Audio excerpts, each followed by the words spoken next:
এটা ঠিক যে মুহররম মাসের 10 তারিখে কারবালায় একটা ঘটনা ঘটেছিল, যেটাও আমরা বলবো। কিন্তু সেই ঘটনাটা ঘটেছিল রাসূল সাল্লাল্লাহু আলাইহি ওয়াসাল্লামের মৃত্যুর প্রায় 50 বছর পরে। তাহলে রাসূল সাল্লাল্লাহু আলাইহি ওয়াসাল্লামের মৃত্যুর পরে যে ঘটনা ঘটবে সেই ঘটনা শরীয়তের অন্তর্ভুক্ত হওয়ার আর চান্স নাই। এটা যদি আমি বুঝাতে না পারি, এটা আমার ব্যর্থতা। যে মুহাম্মদ সাল্লাল্লাহু আলাইহি ওয়াসাল্লাম মারা গেছে মানে ওহির দরজা বন্ধ হয়ে গেছে। কোরআন ইজ কমপ্লিট, হাদিস ইজ কমপ্লিট। যত আইন, ল, শারিয়া, বিধিবিধান, হালাল হারাম, সুন্নাত, ফরজ সব কমপ্লিট। এখন মুহাম্মদ সাল্লাল্লাহু আলাইহি ওয়াসাল্লামের মৃত্যুর 1 সেকেন্ড পরেও পাল্টা আবার কোনো কিছু ইসলামের মধ্যে ঢুকবে, এটার আর সুযোগ নাই। কিন্তু ঢুকতে হলে তো মুহাম্মদ সাল্লাল্লাহু আলাইহি ওয়াসাল্লামের মুখ দিয়ে ঢুকতে হবে। হয় কোরআনের আয়াত নাই হাদিস, উনি তো নাই। তাহলে যে ঘটনাটা ওনার মৃত্যুর 50 বছর পরে ঘটতেছে, সেটার তো আর কোনো চান্সই নেই যে এইটা ইনক্লুডেড হবে ইসলামী শরিয়ার মধ্যে। ইসলামী শরিয়ার ফরজ, নফল, সুন্নাতের মধ্যে ইনক্লুডেড হবে, সংযুক্ত হবে, এটার কোনো চান্স নাই। কেন? ঘটনা ঘটতেছে 50 বছর পর। ঘটনা যতই হৃদয় বিদারক হোক, ঘটনা যতই কষ্টদায়ক হোক, কিন্তু ওই ঘটনার ইসলামী শরিয়ার অন্তর্ভুক্ত হওয়ার, সুন্নাত, নফল, ফরজ হওয়ার আর কোনো চান্স নাই। তাহলে এতটুকু নিশ্চিত যে আশুরা মুহররম নিয়ে যদি কোনো হাদিস থেকে থাকে, অবশ্যই সেটা কারবালা নিয়ে হবে না। আশুরা মুহররম নিয়ে যদি কোনো কোরআনের আয়াত থেকে থাকে, অবশ্যই সেটা কারবালা নিয়ে হবে না। কেন? এটা ঘটতেছে কোরআন অবতীর্ণ হওয়া শেষ হওয়ার পরে, হাদিস অবতীর্ণ হওয়া শেষ হওয়ার পরে কতদিন? 50 বছর পর। তাহলে আশুরা মুহররম মাসের 10 তারিখের কোনো কিছু যদি শরীয়তের অন্তর্ভুক্ত হয়ে থাকে মুহাম্মদ সাল্লাল্লাহু আলাইহি ওয়াসাল্লামের মুখ দিয়ে অথবা কোরআনের আয়াত দিয়ে, তাহলে কারবালা বাদে অন্য কিছু, এতটুকু নিশ্চিত। সেটা কি? সেটা হচ্ছে রাসূল সাল্লাল্লাহু আলাইহি ওয়াসাল্লাম যখন মক্কা থেকে মদিনায় হিজরত করলেন, মক্কায় বসবাস করত মুশরিকেরা। আহলে কিতাবের সংখ্যা মক্কায় তেমন একটা ছিল না। আহলে কিতাব মানে যারা আল্লাহর কিতাব পেয়েছে, নবী পেয়েছে। তো মক্কার মানুষ ইসমাইল আলাইহিসসালাতু ওয়াসসালামের পর থেকে মুহাম্মদ সাল্লাল্লাহু আলাইহি ওয়াসাল্লাম পর্যন্ত কোনো নবী পায়নি, কোনো কিতাবও পায়নি। ইসমাইলের বংশে মুহাম্মদ সাল্লাল্লাহু আলাইহি ওয়াসাল্লাম ছাড়া কেউ নবীর দাবিই করেনি। তাহলে ইসমাইলের পরে প্রায় 3000 বছর কোনো নবী নাই, কোনো কিতাব নেই। কিন্তু ইব্রাহিম এবং ইসমাইলের স্মৃতি আছে, তাদের রেখে যাওয়া কিছু নিয়ম কানুন, আদর্শ অবিকৃত অবস্থায় আছে। তো মুহাম্মদ সাল্লাল্লাহু আলাইহি ওয়াসাল্লাম যখন মক্কা থেকে হিজরত করে মদিনায় গেলেন, মদিনায় আহলে কিতাবরা ছিল, খ্রিস্টানেরা ছিল, ইহুদিরা ছিল। তো ইহুদিরা একটা দিনে সিয়াম পালন করে, এখনও করে, ইয়ম কিপ্পুর নামে। ইহুদিরা ওই দিনে রোজা রাখে। তো রাসূল সাল্লাল্লাহু আলাইহি ওয়াসাল্লাম বললেন, এটা কিসের সিয়াম তোমরা এই দিনে রোজা রাখতেছো? তো বলে, এই দিন সেই দিন যেই দিন আল্লাহ সুবহানাহু তাআলা মূসা আলাইহিসসালাতু ওয়াসসালামকে মুক্তি দিয়েছিলেন ফিরআউনের কবল থেকে।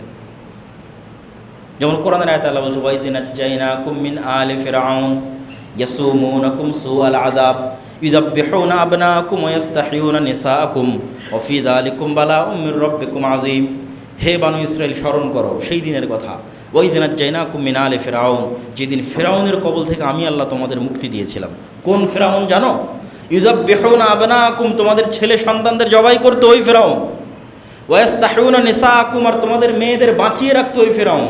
ছেলেদের কেন হত্যা করতো, মেয়েদের কেন বাঁচিয়ে রাখতো? ছেলেদের হত্যা করতো এই আশঙ্কায় যে বানু ইসরাইলের মধ্যেই ওই ছেলের জন্ম হবে যার হাতে ফিরআউনের পতন হবে, এই আশঙ্কায় ছেলেদের হত্যা করতো। মেয়েদের বাঁচিয়ে রাখতো কেন? একটা কওমের কে যে গোলাম বানানো হয়েছে, আর সবচেয়ে বড় আলামত তখন ফুটে ওঠে যখন ওই কওমের মেয়েরা গোলাম, দাসী। একদিকে পুরুষ হত্যা, আর একদিকে মেয়েদেরকে দাসী হিসেবে ফিরআউন এবং তার যারা লোকজন আছে তারা ব্যবহার করবে, কাজ করাবে। এর চেয়ে বড় অপমান আর কি হতে পারে?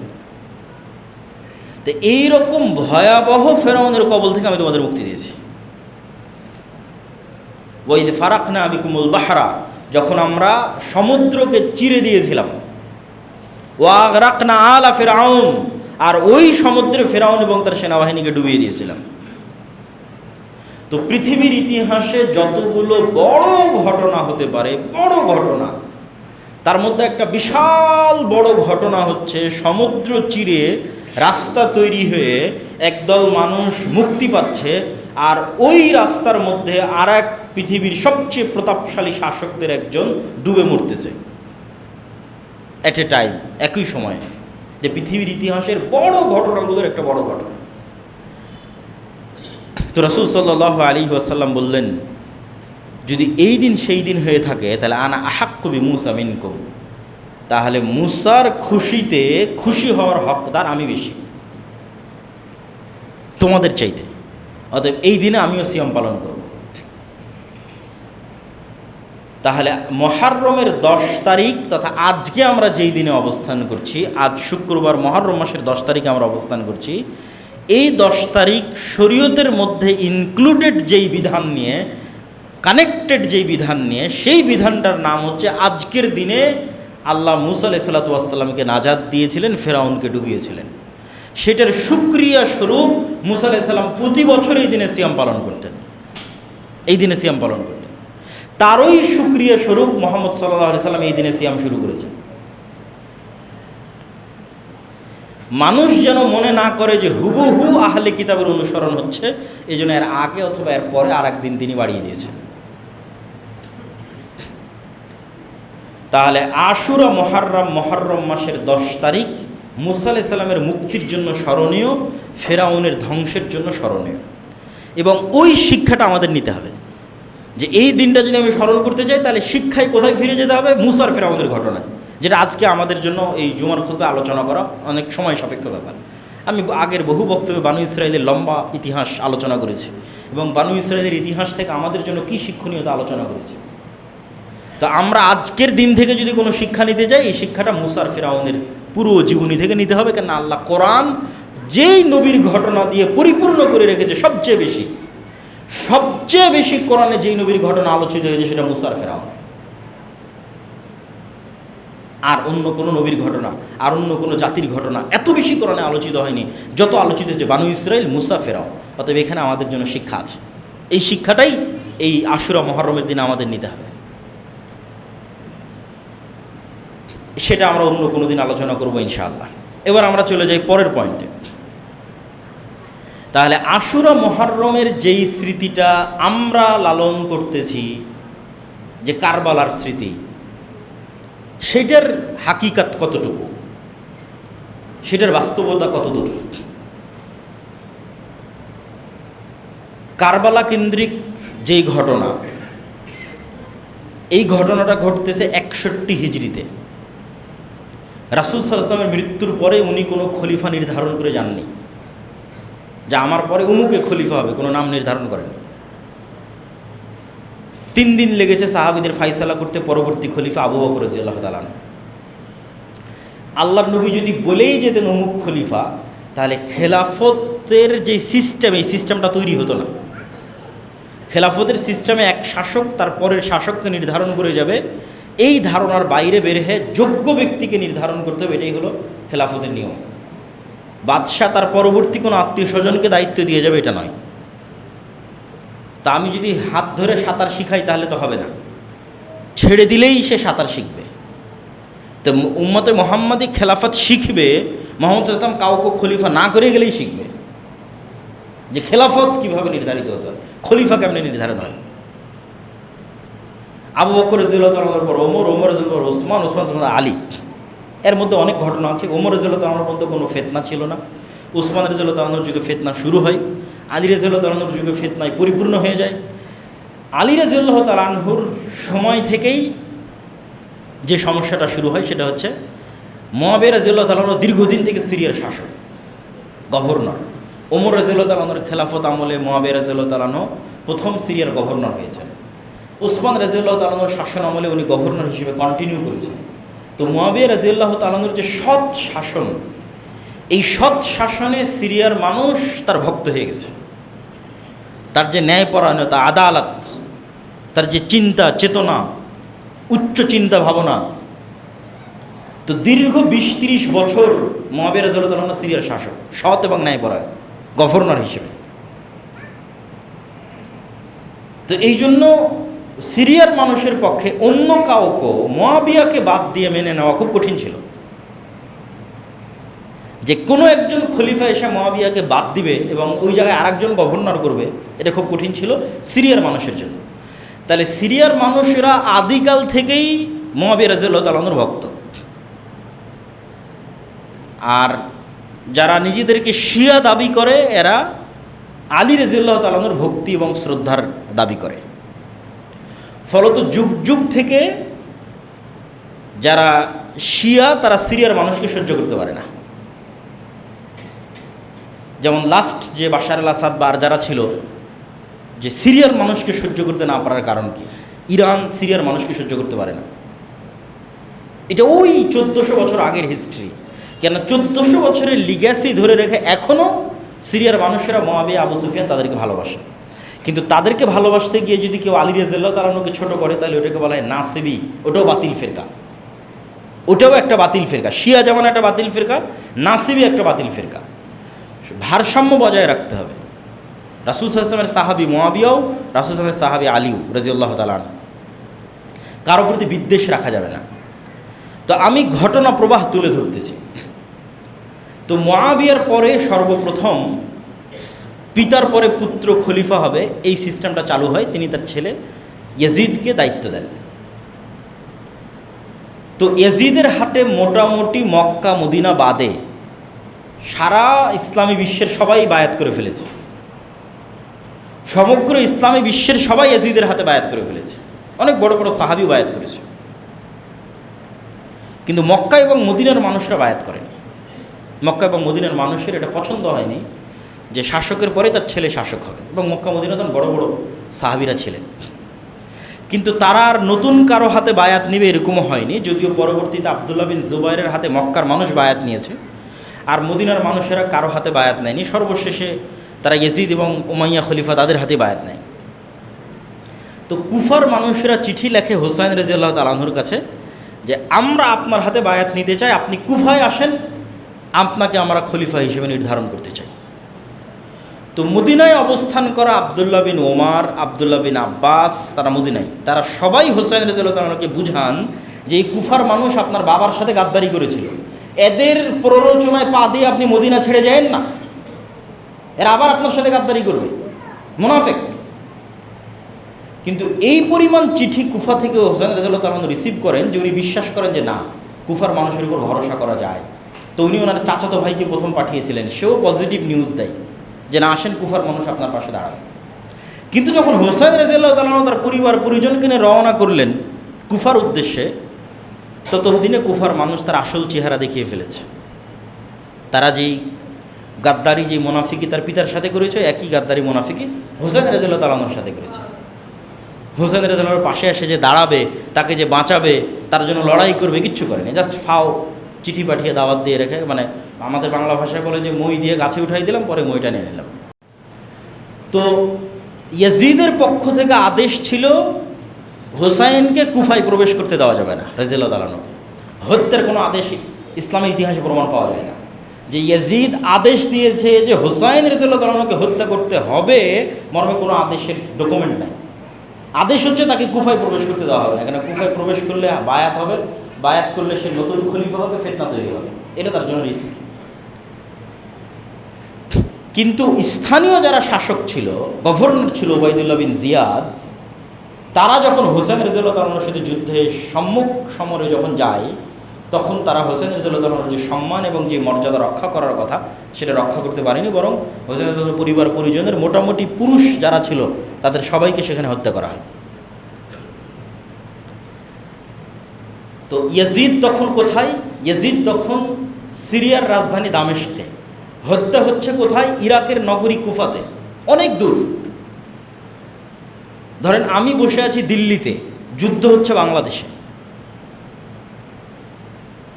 আমি বাংলাদেশে আছি, আমি নিজে যুদ্ধ করছি এরকম নয়। তো ইয়াজিদ সরাসরি যুদ্ধে কানেক্টেড, অথবা সে যে শহরে আছে সেই শহরে যুদ্ধ হচ্ছে এরকম না। এই জন্য আহলুস সুন্নাত ওয়াল জামাতের যেটা আকীদা এবং বিশ্বাস, সেটা হচ্ছে ইয়াজিদ আর 10টা মুসলিম শাসকের মতো শাসক, খলিফায়ে রাশেদাদের মতো তার প্রশংসা করার সুযোগ নাই। কেননা সে সাহাবিও নয় যে তারা আমার প্রশংসা করতে হবে। আর ইয়াজিদ থেকে শুরু করে পরবর্তীতে অনেক শাসক, উমাইয়া খলিফা হোক আর আব্বাসি খলিফা হোক, ভালো মন্দ মিশিয়েই শাসক ছিল, জুলুম অত্যাচার মিলিয়েই শাসক ছিল। যেমন হাজ্জাজ বিন ইউসুফ, জুলুম অত্যাচার মিলিয়েই শাসক ছিল। তো এই যে ঘটনা, এই ঘটনা দুঃখজনক, হৃদয় বিদারক। কেননা হোসাইন রাদিয়াল্লাহু তাআলা এবং হাসান রাদিয়াল্লাহু তাআলাকে রাসূল সাল্লাল্লাহু আলাইহি ওয়াসাল্লামের ভাষায় জান্নাতের সর্দার হিসেবে ঘোষণা করা হয়েছে, এবং তার রাসূল সাল্লাল্লাহু আলাইহি ওয়াসাল্লামের অনেক দিক থেকে কানেক্টেড। এক, রাসূল সাল্লাল্লাহু আলাইহি ওয়াসাল্লামের আপন চাচা আবু তালেবের ছেলে, আলীর ছেলে, চাচাতো ভাইয়ের ছেলে, আপন চাচাতো ভাইয়ের ছেলে, একদিক থেকে কানেক্টেড। দুই, আপন মেয়ের ছেলে, ফাতিমা রাদিয়াল্লাহু তাআলা আনহার ছেলে, এবং রাসূল সাল্লাল্লাহু আলাইহি ওয়াসাল্লামের আদর, সেবা এবং যত্ন এবং স্নেহে মানুষ হয়েছে। যেহেতু রাসূল সাল্লাল্লাহু আলাইহি ওয়াসাল্লামের নিজের কোনো ছেলে বেঁচে ছিল না, ফলত মেয়ের ছেলেরাই তার কাছে সবসময় থাকতো, নানার কাছে নাতি নাতনিরাই বেশি থাকতো। তাহলে নিজের ছেলের মতো করেই তিনি হাসান এবং হোসেন রাদিয়াল্লাহু তাআলাকে মানুষ করেছেন। ফলত এটা অবশ্যই হৃদয় বিদারক, দুঃখজনক। কিন্তু এটাও মাথায় রাখতে হবে যে কোনো হৃদয় বিদারক দুঃখজনক ঘটনার যদি পলিটিসাইজ করা হয়, রাজনীতিকরণ করা হয়, আমিও এই রাজনীতির পাঠ হব কিনা। তো এইটা রাজনীতিকরণ কিনা তার উদাহরণ কই থেকে পাবেন? আবু বকর রাদিয়াল্লাহু তাআলা আনহু স্বাভাবিক মারা গেছে, আমাদের কোনো অবজেকশন নাই, কিন্তু ওমর রাদিয়াল্লাহু তাআলা আনহুকে তো হত্যা করা হয়েছে। তো ওমর রাদিয়াল্লাহু তাআলা আনহুর হত্যা সম্মানের দিক থেকে বেশি হৃদয় বিদারক, না হাসান এবং হোসাইন রাদিয়াল্লাহু তাআলা আনহুর হত্যা বেশি হৃদয় বিদারক? দুই নম্বর, ওসমান রাদিয়াল্লাহু তাআলা আনহু কোরআন পাঠরত অবস্থায় সমগ্র মদিনা ঘেরাও করে কোরআন পাঠরত অবস্থায় তাকে হত্যা করা হয়েছে।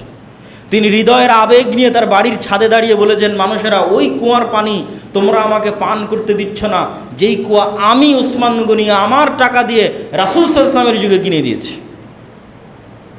ওই মসজিদে তোমরা আমাকে সালাত আদায় করতে যেতে দিচ্ছ না, যেই মসজিদ রাসূল সাল্লাল্লাহু আলাইহি ওয়াসাল্লামের সাথে আমরা তৈরি করেছি। তো ওসমান রাদিয়াল্লাহু তাআলা আনহুকে যে কোরআন পাঠরত অবস্থায় হত্যা করা হলো, সম্মানের দিক থেকে ওসমান রাদিয়াল্লাহু তাআলা আনহুর হত্যা বেশি হৃদয় বিদারক, না হোসেন রাদিয়াল্লাহু তাআলা আনহুর হত্যা বেশি হৃদয় বিদারক? তো তাহলে ওসমান রাদিয়াল্লাহু তাআলা আনহু কোন দিন মারা গেল, সেই দিনের শোক কোথায়? আমরা তো কেউ জানি না ওসমান রাদিয়াল্লাহু কবে মারা গেছে, ওই দিনের শোক তো কেউ পালন করে না। ওমর রাদিয়াল্লাহু তাআলা আনহু কবে মারা গেল, তাকে হত্যা করা হলো, ওই দিনের শোক কোথায়? সব বাদ দিলাম, মুহাম্মদ সাল্লাল্লাহু আলাইহি ওয়াসাল্লাম কোন দিন মারা গেল, সেই দিনের শোক কোথায়? তাহলে শোক পালনের একটা বিধিবিধান ইসলামে আছে। একটা স্বাভাবিক মানুষ মারা গেলে শোক 3 দিন, স্বামী মারা গেলে স্ত্রীর শোক 4 মাস 10 দিন, এর বাইরে শোক পালনের আর কোনো বিধান নাই। এই জন্য ইসলামে মুহাম্মদ সাল্লাল্লাহু আলাইহি ওয়াসাল্লাম কবে মারা গেছে ওই দিনে কোনো সাহাবী শোক পালন করেনি, ওমর কবে মারা গেছে এটা নিয়ে সাহাবীরা শোক করেনি, ওই দিনকে উদযাপন হয়নি। এটা ইসলামের মধ্যেই নাই এই সিস্টেম। তারপরের যেটা পয়েন্ট সেটা হচ্ছে যে আলে বাইতের প্রতি ভালোবাসা। আলে বাইত মানে আল্লাহর নবীর পরিবার পরিজন, আত্মীয় স্বজনের প্রতি ভালোবাসা। এটা ইসলামের পাঠ। না হলে আমরা দরুদ শরীফে এই দোয়া পড়তাম না যে আল্লাহুম্মা সাল্লি আলা মুহাম্মাদ ওয়া আলা আলি মুহাম্মাদ কামা সাল্লাইতা আলা ইব্রাহিম ওয়া আলা আলি ইব্রাহিম ইন্নাকা হামিদুম মাজিদ। আল্লাহ ইব্রাহিমের পরিবারের উপর যেমন দয়া রহমত বর্ষণ করেছেন, ওই রকম দয়া রহমত বর্ষণ করেন আমার নবী মুহাম্মদ সাল্লাল্লাহু আলাইহি ওয়াসাল্লামের পরিবারের উপর। তো এটা তো আল্লাহ নবীর পরিবারের উপর ভালোবাসা থেকে আমরা দরুদ পাঠ করি। কিন্তু আল্লাহর নবীর পরিবার মানে নট অনলি হুসাইন রাদিয়াল্লাহু তাআলা আনহু। কেন নট অনলি হুসাইন? আপনাকে মিলিয়ে দিই। হুসাইন রাদিয়াল্লাহু তাআলা আনহু যদি আল্লাহর নবীর কন্যার সন্তান হওয়ার কারণে আলে বাইতের অংশ হয়, অথবা আলী রাদিয়াল্লাহু তাআলা আনহু যদি আল্লাহর নবীর কন্যাকে বিবাহ করার কারণে আলে বাইতের অংশ হয়, তাহলে উসমান রাদিয়াল্লাহু তাআলা আনহু আল্লাহর নবীর একটা নয় দুইটা কন্যাকে বিবাহ করেছেন, উম্মে কুলসুম এবং রোকাইয়া, একজনের মৃত্যুর পর আরেকজনকে। তাহলে ফাতেমার হাজব্যান্ড, ফাতেমা রাদিয়াল্লাহু তাআলা আনহার স্বামী, ফাতেমার স্বামী হওয়ার কারণে যদি ভালোবাসার পাত্র হয়, একই কারণে আল্লাহর নবীর 2 কন্যার স্বামী হওয়ার পরেও উসমান কেন ঘৃণার পাত্র হবে? নাউজুবিল্লাহ। তাহলে এটা আলে বাইতের প্রতি ভালোবাসা নয়, এটা পলিটিক্স। আলে বাইতের প্রতি ভালোবাসা হলে 1 মেয়েকে বিবাহ করেছে আলী রাদিয়াল্লাহু তাআলা, 2 মেয়েকে বিবাহ করেছে উসমান রাদিয়াল্লাহু তাআলা। ধরলাম যে আলী রাদিয়াল্লাহু তাআলা আনহু রাসূল সাল্লাল্লাহু আলাইহি ওয়াসাল্লামের আপন চাচার ছেলে, রাসূল সাল্লামের আপন চাচা আবু তালেব, তার ছেলে আলী। তাহলে রাসূল সাল্লামের চাচা তো ভাই হওয়ার কারণে যদি আলী রাদিয়াল্লাহু তাআলা ভালোবাসার পাত্র হয়, তো রাসূল সাল্লামের কি আর চাচা ছিল না? হামজা ইবনে আব্দুল মুত্তালিব, আব্বাস ইবনে আব্দুল মুত্তালিব, আব্বাস ইবনে আব্দুল মুত্তালিবের ছেলে আব্দুল্লাহ বিন আব্বাস হাজার হাজার হাদিস বর্ণনা করেছে। তাহলে আপনি একই সময়ে আলী ইবনে আবি তালেবের প্রতি ভালোবাসা রাখবেন আর আব্বাস ইবনে আব্দুল মুত্তালিবের প্রতি বিদ্বেষ রাখবেন, তাহলে এটা আলে বাইতের প্রতি ভালোবাসা নয়। ডাল মে কুচ কালা হয়, এখানে অন্য কোনো প্রবলেম আছে, অন্য কোনো সমস্যা আছে। আর বড় বড় আলেম ওলামা সবাই একমত, কেননা এই বিষয়ে কোরআনের আয়াত সরাসরি অবতীর্ণ হয়েছে যে রাসূল সাল্লাল্লাহু আলাইহি ওয়াসাল্লামের স্ত্রীরাও আলে বাইতের অংশ। সূরা আহজাবের মধ্যে আল্লাহ বলছেন, ইয়া নিসা আন-নবী লাস্তুন্না কা আহাদিম মিনান নিসা, হে নবীর স্ত্রীগণ তোমরা অন্য মহিলাদের মতো নও। বলতে বলতে সবশেষে বলছেন যে আহলাল বাইত, তোমরা হচ্ছে আহলে বাইতের অংশ, মানে রাসূল সাল্লাল্লাহু আলাইহি ওয়াসাল্লামের পরিবারের অংশ। তা রাসূল সাল্লাল্লাহু আলাইহি ওয়াসাল্লামের স্ত্রীরা যদি আলে বাইতের অংশ হয়, তাহলে রাসূল সাল্লাল্লাহু আলাইহি ওয়াসাল্লামের কন্যা আপনার কাছে ভালোবাসার পাত্র ফাতেমা রাদিয়াল্লাহু তাআলা আনহা, তার ছেলে মেয়ে হাসান হোসেন ভালোবাসার পাত্র, কিন্তু আল্লাহর নবী যাকে ভালোবাসেন আয়েশা রাদিয়াল্লাহু তাআলা আনহা, তিনি আপনার কাছে ঘৃণার পাত্র। তাহলে তো আপনি আলে বাইতের প্রতি ভালোবাসা রাখেন না। আয়েশা রাদিয়াল্লাহু তাআলা আনহা আল্লাহর নবীর স্ত্রী, তিনিও আলে বাইতের অংশ। তাহলে ফাতেমাকে ভালোবাসলে আয়েশাকে কেমনে ঘৃণা করতে পারেন? শুধু তাই নয়, আজকের যারা নিজেদেরকে আলে বাইতের ভালোবাসার দাবিদার, বিশেষ করে ইসনা আশারিয়া যারা শিয়া, তারা যেই পরিমাণ বিদ্বেষ ওমর রাদিয়াল্লাহু তাআলা আনহুর প্রতি রাখে, আবু বকর রাদিয়াল্লাহু তাআলা আনহুর প্রতি রাখে, এবং আবু বকর রাদিয়াল্লাহু তাআলার মেয়ে আয়েশা রাদিয়াল্লাহু, আবু বকর রাদিয়াল্লাহু তাআলা আনহুর কন্যা আয়েশা রাদিয়াল্লাহু তাআলা আনহার প্রতি রাখে, এই বিদ্বেষ মাপার কোনো যন্ত্র দুনিয়াতে নাই, যেই চরম লেভেলের বিদ্বেষ তারা রাখে। অথচ রাসূল সাল্লাল্লাহু আলাইহি ওয়াসাল্লাম, সাহাবীরা বলছেন, আলী রাদিয়াল্লাহু তাআলা আনহু বলছেন, উসমান রাদিয়াল্লাহু তাআলা আনহু বলছেন যে আল্লাহর নবী তার জীবনের যে ঘটনাই বলা শুরু করুক, ধরেন আপনি আমাকে ফোন দিয়েছেন যে আব্দুল্লাহ ভাই আপনি কোথায় আছেন, কে কে আছে আপনার সাথে, তো বলে আমি আছি আর আব্বু আছে, অথবা আমার ভাই আব্দুর রহমান আছে বা আব্দুর রহিম আছে। আবার আর একদিন আমি একটা গল্প শোনাচ্ছি আপনাদেরকে, আমি কক্সবাজার গেছিলাম, আমি ছিলাম আর অমুক ছিল, আমি রংপুর গেছিলাম, আমি ছিলাম আর অমুক ছিল। তো আমার জীবনের ঘটনার সাথে সবসময় আর দুটো মানুষের নাম আপনি শুনতে পান, মানে একটা ঘটনাও এমন পাওয়া যায় না যেই ঘটনায় ওই দুটো মানুষের নাম আল্লাহর নবী বলে না গল্পের সময়, যে আমি আজকে ওখানে গেছিলাম, আমি আবু বকর আর ওমর, আমরা ওখান থেকে বের হয়েছিলাম, আমি আবু বকর আর ওমর, আজকে এক জায়গায় দাওয়াত ছিল, দাওয়াত খেতে গেছে, আমি আবু বকর আর ওমর। তাহলে মুহাম্মদ সাল্লাল্লাহু আলাইহি সাল্লামের 24 ঘন্টার সবচেয়ে বেশি সময় যেই দুইজনের সাথে কাটে, সেই দুইজন হচ্ছেন আবু বকর এবং ওমর রাদিয়াল্লাহু তাআলা আনহু। এখন আশ্চর্যজনক, দুঃখজনক হলেও সত্য যে ইহুদিদের কাছে মুসা আলাইহিস সালামের সাথে যারা ছিল তারা জনপ্রিয়। মুসা আলাইহিস সালামের খাদেম ইউশা বিন নুন খিজিরের সফরে গেছিল, তো মুসা আলাইহিস সালামের সাথে যারা ছিল, মুসা আলাইহিস সালামের ভাই হারুন, তারা ইহুদিদের কাছে জনপ্রিয়, সম্মানের পাত্র। খ্রিস্টানদের রাস্তাঘাট, কলেজ, কারখানা সব কিছু ঈসা আলাইহিস সালামের যে 12 জন হাওয়ারি ছিল ওই 12 জনের নামে। তাহলে ঈসা আলাইহিস সালামের সঙ্গী 12 জন খ্রিস্টানদের কাছে সম্মানের পাত্র, ইহুদিদের কাছে মুসা আলাইহিস সালামের সঙ্গী সম্মানের পাত্র। আর এই রাফিজিদের কাছে আমার নবী মুহাম্মদ সাল্লাল্লাহু আলাইহি ওয়াসাল্লাম কতটা খারাপ হলে মুহাম্মদ সাল্লাল্লাহু আলাইহি ওয়াসাল্লামের সাথে যারা সবসময় থাকতো ওদের প্রতি এদের সবচেয়ে বেশি বিদ্বেষ। তাহলে তো আমার নবীকে দোষ দেওয়া, যদি ইহুদি খ্রিস্টানদের চেয়ে তো খারাপ হয়ে গেল। আমার যদি আবু বকর এবং ওমর খারাপ হয় তাহলে 100% আমার নবীও খারাপ, নাউজুবিল্লাহ।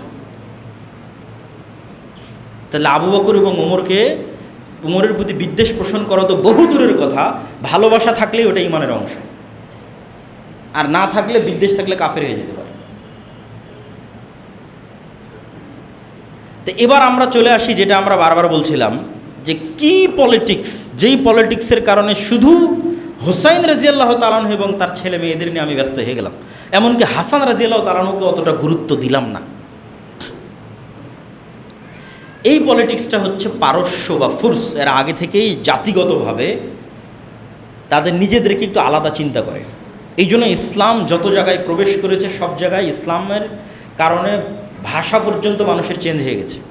কোথায় স্পেনের মানুষের কোনোদিন ভাষা আরবি ছিল না, কিন্তু ইসলাম যখন ওখানে ঢুকেছে মানুষরা নিজের ভাষা ভুলে গেছে, আরবি সবাই শিখে গেছে। প্রথম যেখানে ইসলামের ভাষা গ্রহণ করেনি এটা হচ্ছে ফুরস, পারস্যরা, আজকের যেটা ইরান। ফার্সি ভাষার যে ইতিহাস এবং ঐতিহ্য, তো এই পারস্য সাম্রাজ্যের পুরো পতন হয় ওমর রাদিয়াল্লাহু তাআলা আনহুর হাতে। আর এই পারস্য সম্রাটের কোনো একজন কন্যা যুদ্ধ বিজয়ের পর ওমর রাদিয়াল্লাহু তাআলা আনহু নিজে হোসাইন রাদিয়াল্লাহু তাআলা আনহুর সাথে বিবাহ দেন। এই লিঙ্কটা ওরা ঐতিহ্য হিসেবে ধারণ করেছে যে আমাদের পারস্য সাম্রাজ্যের যে ইতিহাস, এই ইতিহাসের একটা পার্ট হোসেন রাদিয়াল্লাহু তাআলার সাথে কানেক্ট হয়ে গেছে। ফলত হোসেন রাদিয়াল্লাহু তাআলাকে সম্মান করা, গ্লোরিফাই করা, দ্যাট মিন্স আমরা আমাদের অতীত পারস্য সাম্রাজ্যকে গ্লোরিফাই করতেছি। আর এই হৃদয় বিদারক গল্প বানিয়ে এইটার ভিকটিম করব হচ্ছে যারা পলিটিক্সে আমাদের বিরোধী, তাদেরকে ভিকটিম করব। আয়েশা রাদিয়াল্লাহু তাআলা আনহা, ওমর রাদিয়াল্লাহু তাআলা আনহু, ওসমান রাদিয়াল্লাহু তাআলা আনহু আলে বাইতের কারণে নয়, কেন আমি আগেই প্রমাণ দিয়েছি এনারা সবাই আলে বাইতের অংশ। এবং যাকে নিয়ে সবচেয়ে বেশি মতবিরোধ তার বিষয়ে একটা আশ্চর্যজনক তথ্য দিই। মুআবিয়া রাদিয়াল্লাহু তাআলা আনহু তো সাহাবী। মুআবিয়া রাদিয়াল্লাহু তাআলা আনহুর পিতা আবু সুফিয়ান সাহাবী। এইটা ঠিক যে আবু সুফিয়ান রাদিয়াল্লাহু তাআলা আনহু মক্কা বিজয়ের পূর্ব পর্যন্ত মক্কার কুরাইশদের সর্দার, বদরের যুদ্ধে আল্লাহর নবীর বিরুদ্ধে, উহুদের যুদ্ধে আল্লাহর নবীর বিরুদ্ধে নেতৃত্বে, খন্দকের যুদ্ধে আল্লাহর নবীর বিরুদ্ধে নেতৃত্বে, মানে মক্কার কুরাইশদের আবু জাহালের পরে সবচেয়ে বড় সর্দারের একজন আবু সুফিয়ান রাদিয়াল্লাহু তাআলা আনহু। কিন্তু মক্কা বিজয়ের সময় তিনি ইসলাম গ্রহণ করেন। তো এইটার কারণে কি তার প্রতি কোনো অসম্মান, তার প্রতি কোনো দোষ ত্রুটি দেওয়ার সুযোগ আছে কি না, এই প্রশ্নের উত্তর হচ্ছে যত সাহাবী ইসলাম গ্রহণ করেছে এরা সবাই আগে কোনো না কোনোভাবে মুহাম্মদ সাল্লাল্লাহু আলাইহি ওয়াসাল্লামের শত্রু ছিল। ওমর রাদিয়াল্লাহু তাআলা নিজেই ছিল, খালিদ বিন ওয়ালিদ নিজেই ছিল, আমর ইবনুল আস নিজেই ছিল। খালিদ বিন ওয়ালিদ আর আমর ইবনুল আস তো গোটা মুসলিম বিশ্ব বিজয় করেছে। তো ওই খালিদ বিন ওয়ালিদ তো মুহাম্মদ সাল্লাল্লাহু আলাইহি ওয়াসাল্লামের শত্রু ছিল। তা যেহেতু মুহাম্মদ সাল্লাল্লাহু আলাইহি ওয়াসাল্লাম সত্যের দাওয়াত নিয়ে এসেছে, প্রথমে তো মানুষ শত্রুতা করবেই, না হলে আবু জাহালের ছেলে ইকরিমা তাকে কি করবেন, আপনি কি বলবেন? যারা মিথ্যা নবীর দাবিদার হয়েছিল ওমর, আবু বকর রাদিয়াল্লাহু তাআলা আনহুর যুগে, তাদের বিরুদ্ধে সবচেয়ে বড় সেনাপতি ছিল আবু জাহালের ছেলে ইকরিমা মুসলমানদের পক্ষে। তখন আবু জাহালের ছেলে এই জন্য আপনি ঘৃণা করবেন, এই সুযোগ ইসলামে নাই। ইসলামের মানদণ্ড ভিত্তি হচ্ছে ঈমানের উপর। ইসলাম গ্রহণ করেছে সব শেষ, ইসলামের জন্য কাজ করেছে অতীতের সব শেষ। তো আবু সুফিয়ান রাদিয়াল্লাহু তাআলা আনহু বা উমাইয়া বংশ যারা, এরাও মুহাম্মদ সাল্লাল্লাহু আলাইহি ওয়াসাল্লামের বংশধারার সাথে কানেক্টেড, যেটাকে আমরা কুরাইশ বলি। রাসূল সাল্লাল্লাহু আলাইহি ওয়াসাল্লামের পরদাদা হচ্ছে আব্দে মানাফ। আব্দে মানাফের দুই ছেলে, এক ছেলের নাম হাশেম আর এক ছেলের নাম আব্দে শামস। হাশেমের বংশধর হচ্ছে আব্দুল মুত্তালিব, মুহাম্মদ সাল্লাল্লাহু আলাইহি ওয়াসাল্লাম, আর আব্দে শামসের বংশধর হচ্ছে উমাইয়া হারব আর আবু সুফিয়ান। তাহলে আবু সুফিয়ান এবং তাদের বংশধরেরা ইব্রাহিমী এবং ইসমাইলি রক্তের উত্তরসূরি, এবং মুহাম্মদ সাল্লাল্লাহু আলাইহি ওয়াসাল্লামের যে কুরাইশ বংশ, এই কুরাইশ বংশের উত্তরসূরি। এক নম্বর। দুই নম্বর, আবু সুফিয়ান রাদিয়াল্লাহু তাআলা আনহুর কন্যা উম্মে হাবিবা, এটা অনেকেই জানে না, অথচ এটা প্রতিষ্ঠিত সত্য, এটা জানা দরকার, মানুষের বলা দরকার যে আবু সুফিয়ান রাদিয়াল্লাহু তাআলা আনহুর কন্যা উম্মে হাবিবা, যিনি মুআবিয়া রাদিয়াল্লাহু তাআলা আনহুর বোন, তিনি রাসূল সাল্লাল্লাহু আলাইহি ওয়াসাল্লামের স্ত্রী। তা আবু সুফিয়ান রাসূল সাল্লাল্লাহু আলাইহি ওয়াসাল্লামের শ্বশুর, আর মুআবিয়া রাদিয়াল্লাহু রাসূল সাল্লাল্লাহু আলাইহি ওয়াসাল্লামের সম্বন্ধী অথবা শালা।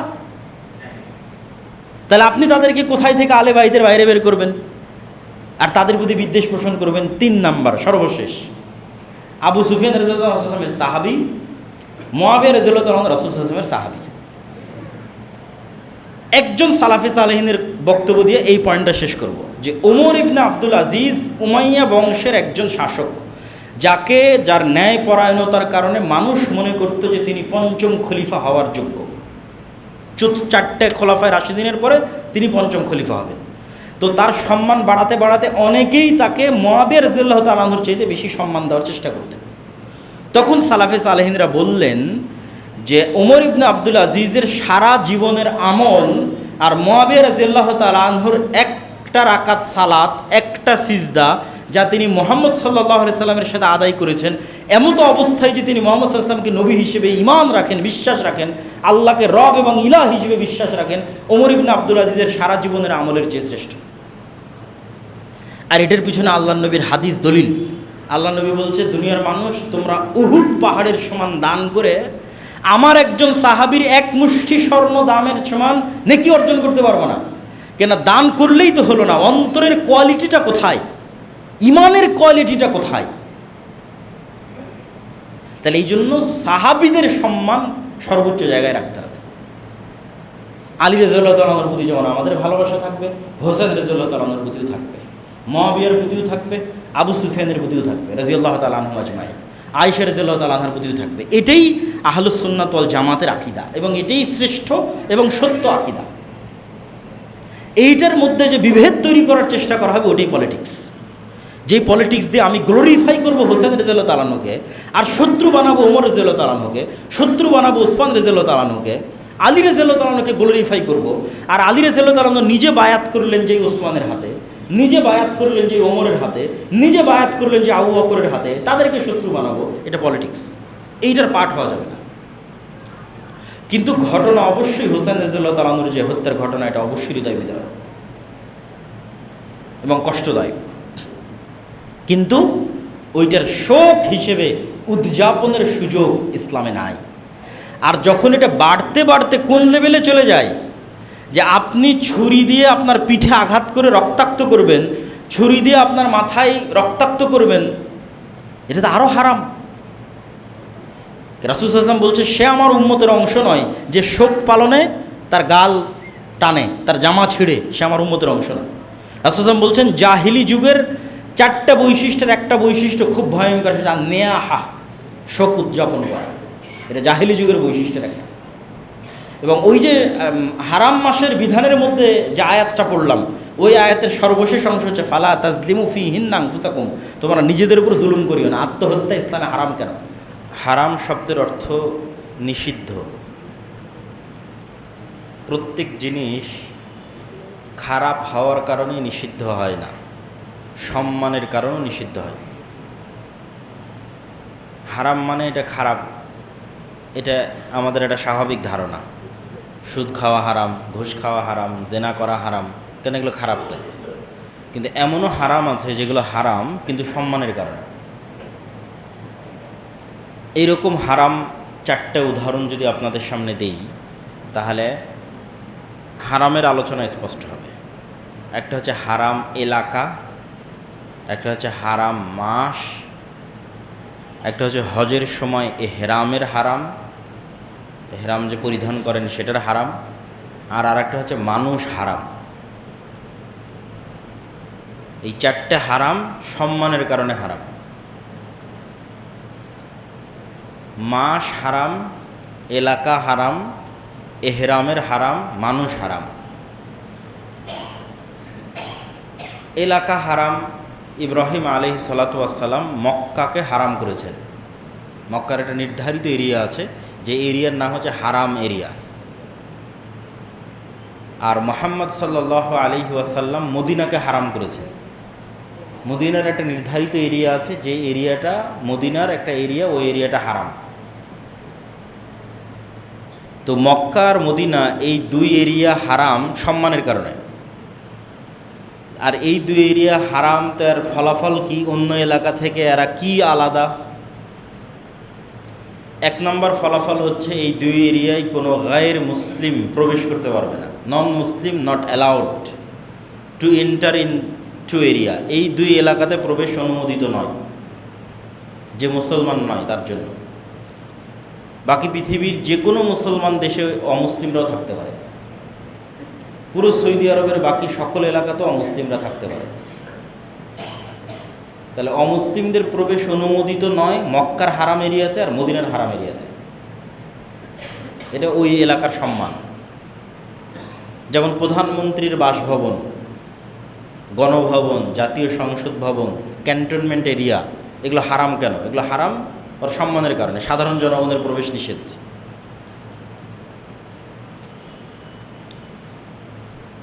এই এলাকায় আর কি হারাম?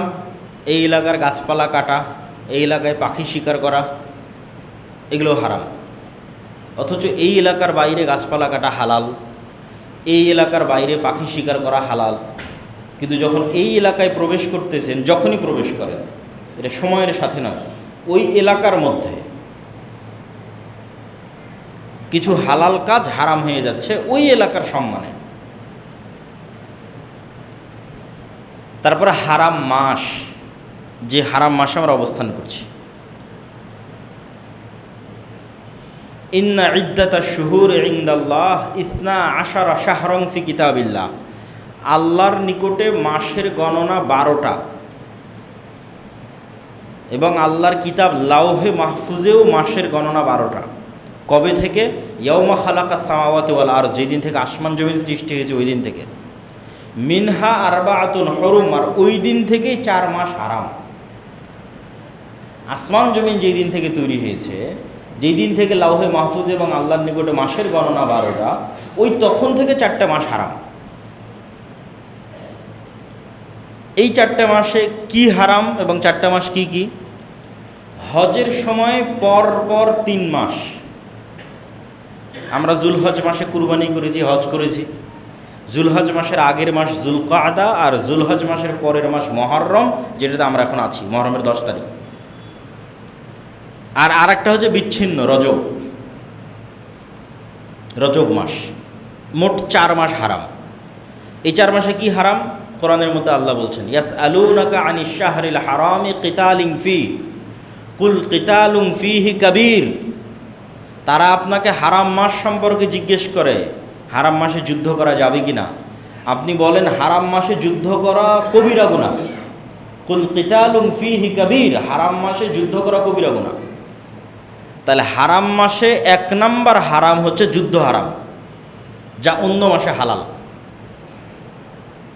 তাহলে কোনো মুসলিম শাসক, কোনো মুসলিম দেশ, কোনো মুসলিম কান্ট্রি নিজে থেকে হারাম মাসে যুদ্ধ স্টার্ট করতে পারবে না। যদি তার নিজে থেকে চালু করা কোনো যুদ্ধ থেকে থাকে, যুদ্ধ স্টপ করে দিতে হবে হারাম মাস শুরু হওয়া মাত্র, না হলে সে কাবিরা গুনাহের ভাগিদার হবে। হ্যাঁ, যদি বাইরের কোনো শক্তি তার উপর আক্রমণ চাপিয়ে দিয়েছে, তখন আত্মরক্ষার জন্য যুদ্ধ করতে বাধ্য, সেটার পরিবেশ ভিন্ন। কিন্তু আমরা মুসলমানেরা নিজে থেকে কোনো যুদ্ধ শুরু করব, অথবা আমরা একটা যুদ্ধ শুরু করেছি যেটার কন্ট্রোল আমার হাতে আছে, তাহলে ওই যুদ্ধ হারাম মাসে বন্ধ হয়ে যাবে। তাহলে হারাম মাসে কেন যুদ্ধ বন্ধ হবে? কেননা হারাম মাসকে হারাম করাই হয়েছে হজের সফরের জন্য। হজ শুধু আমার এবং আপনার ইবাদত নয়।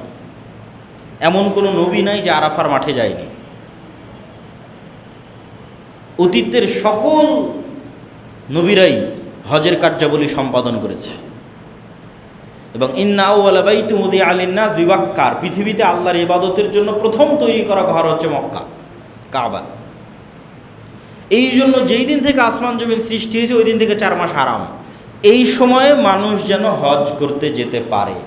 জুলকাদা মাসে মানুষ হজের জন্য সফর করবে, জুলহজ্জা মাসে হজ সম্পূর্ণ করবে, মুহররম মাসে হজ থেকে ফিরে আসবে। অতএব এই 3 মাসে কোনো যুদ্ধ রাখা যাবে না। যেমন ইরান এবং আমেরিকার যখন যুদ্ধ হলো, আরব বিশ্বের সব ফ্লাইট বন্ধ। এবারই তো মনে হচ্ছিল যে মানুষ হজ করতে পারবে কিনা, হজে যেতে পারবে কিনা। তাহলে যুদ্ধ চলমান থাকলে হজ বাধাগ্রস্ত হতে পারে। এই জন্য হারাম মাসে যুদ্ধ বন্ধ করতে হবে। হারাম মাসের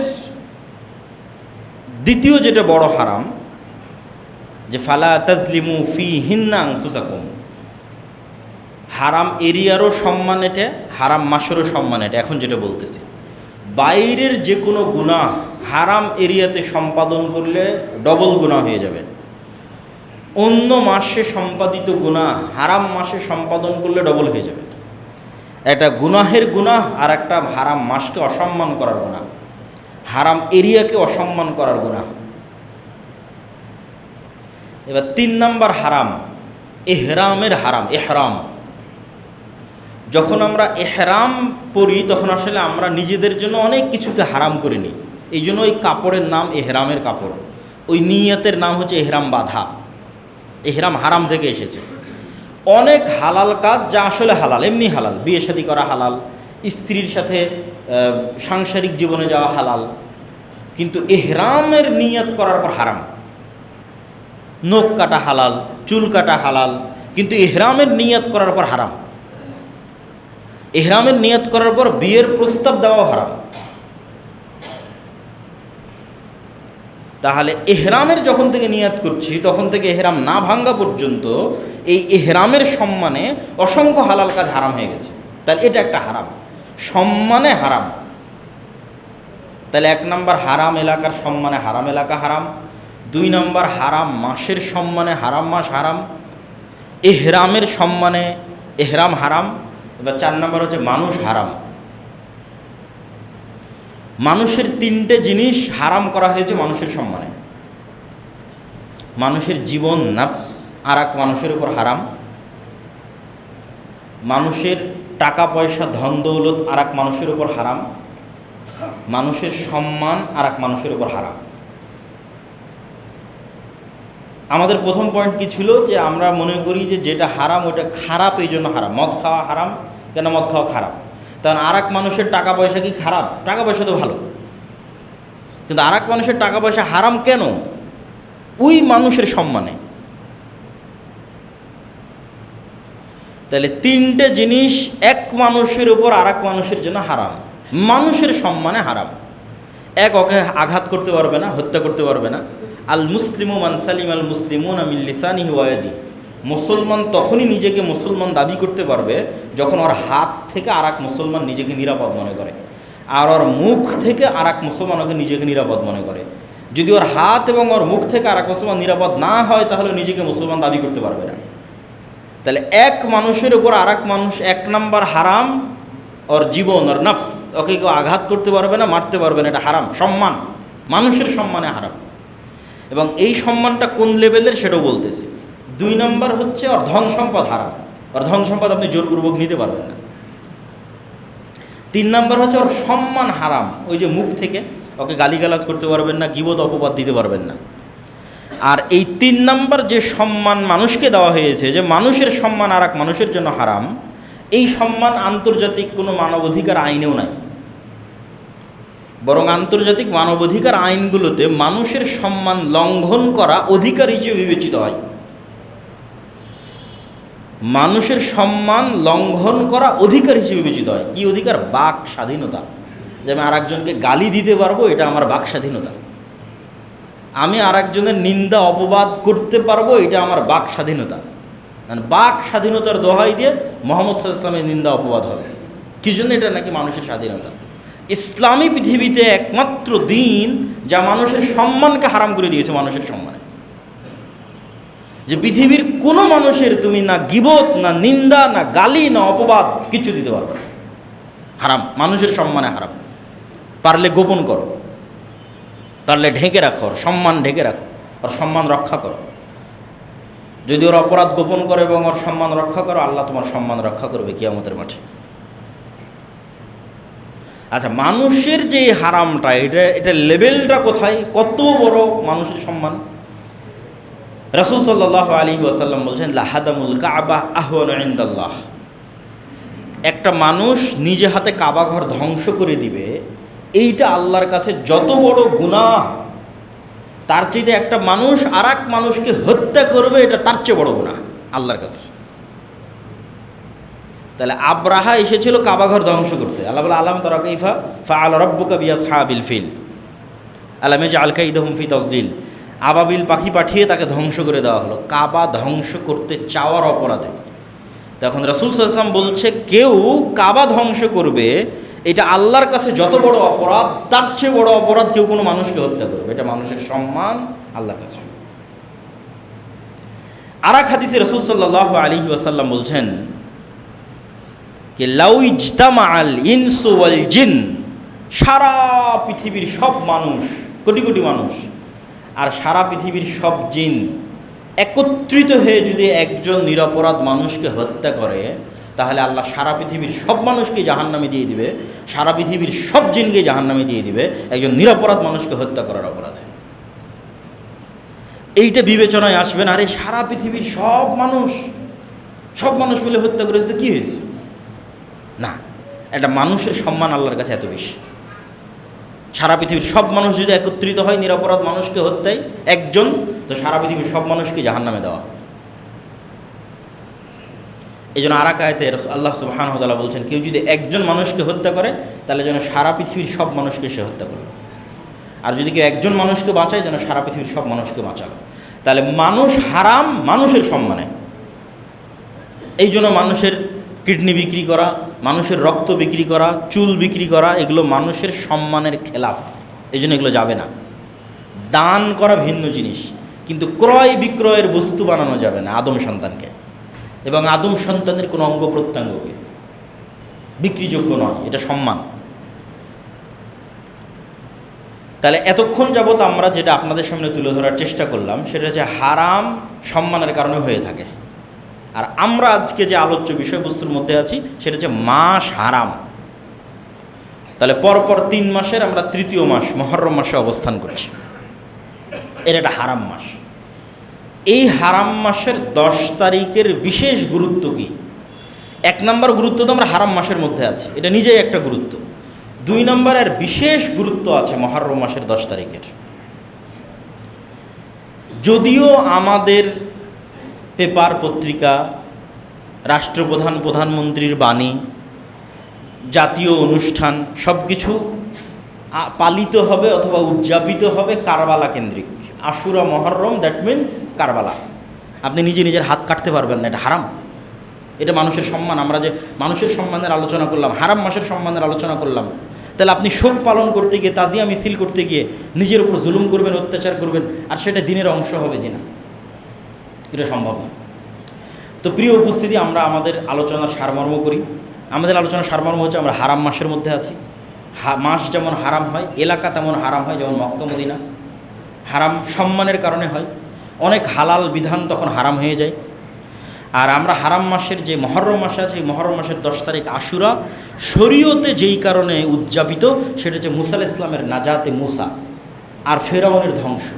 তাহলে আপনি মুহররম থেকে যদি কিছু শিখতে চান, তাহলে মুসার ফেরাউনের ইতিহাস আপনাকে পড়তে হবে, এবং এটা অন্য আর একদিন যদি আমাদের পক্ষে সুযোগ হয় আমরা আলোচনা করবো ইনশাল্লাহ, বা আমার আগের অন্য আলোচনা থেকে আপনারা শুনতে পারেন বানু ইসরাইলের ইতিহাস থেকে।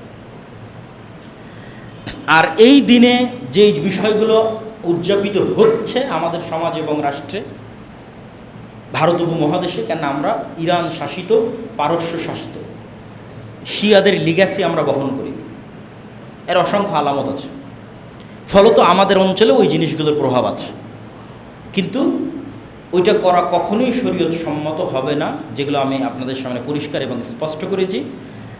আর রাজনৈতিক যে আলোচনা আছে, এই আলোচনার মধ্যে সাহাবীদের সম্মান রক্ষা করতে হবে, বাস। সকল সাহাবীর সম্মান, ইজ্জত, মান সব কিছু রক্ষা করতে হবে এবং তাদের প্রতি ভালোবাসা রাখতে হবে। পলিটিক্সের কারণে কারো প্রতি বিদ্বেষ স্থাপন করা যাবে না। আল্লাহ সুবহানাহু ওয়া তাআলা আমাদেরকে সঠিক ঈমান, সঠিক আকীদা, এবং আজকের দিনে যারা সিয়াম আছেন তারা অনেক বড় ফজিলতের কাজ করছেন।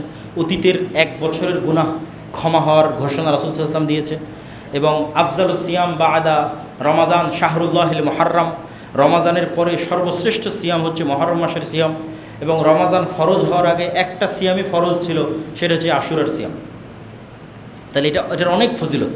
এগুলো একটা ফজিলতের সাথেও কারবালার কানেকশন না, এগুলো সবগুলোর কানেকশন মুসা আলাইহিস সালামের মুক্তি আর ফেরাউনের ডুবে যাওয়া। আল্লাহ সুবহানাহু ওয়া তাআলা আমাদের সঠিক বিষয় জানার, মানার তৌফিক দান করুক। আল্লাহুম্মা আমিন।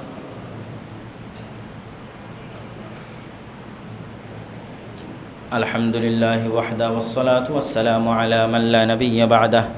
يا أيها الذين آمنوا صلوا عليه وسلموا تسليما اللهم صل على محمد وعلى آل محمد كما صليت على إبراهيم وعلى آل إبراهيم إنك حميد مجيد اللهم بارك على محمد وعلى آل محمد كما باركت على إبراهيم وعلى آل إبراهيم إنك حميد مجيد ربنا ظلمنا أنفسنا وإن لم تغفر لنا وترحمنا لنكونن من الخاسرين ربنا ظلمنا أنفسنا وإن لم تغفر لنا وترحمنا لنكونن من الخاسرين ربنا آتنا في الدنيا حسنة وفي الآخرة حسنة وقنا عذاب النار ربنا آتنا في الدنيا حسنة وفي الآخرة حسنة وقنا عذاب النار رب ارحمهما كما ربياني صغيرا رب ارحمهما كما ربياني صغيرا رب ارحمهما